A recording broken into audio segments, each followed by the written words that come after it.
ప్రదోషం చీకటి పడడానికి నందున్నటువంటి ఉత్తర సంధ్యాకాలమునందు సూర్యాస్తమయం అవుతూ ఉంటుంది. మళ్ళీ అది పరమ పవిత్రమైన కాలము. ఆ కాలమునందు వృషీశ్వరయానంబున సంచరించుటది అభావ్యంబయ్యే.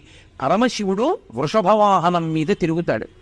ఆయన తిరుగుతుంటే దితితో కశ్యపుడు చెప్తాడు, ఆయనకేమి రాగద్వేషాలుండవు.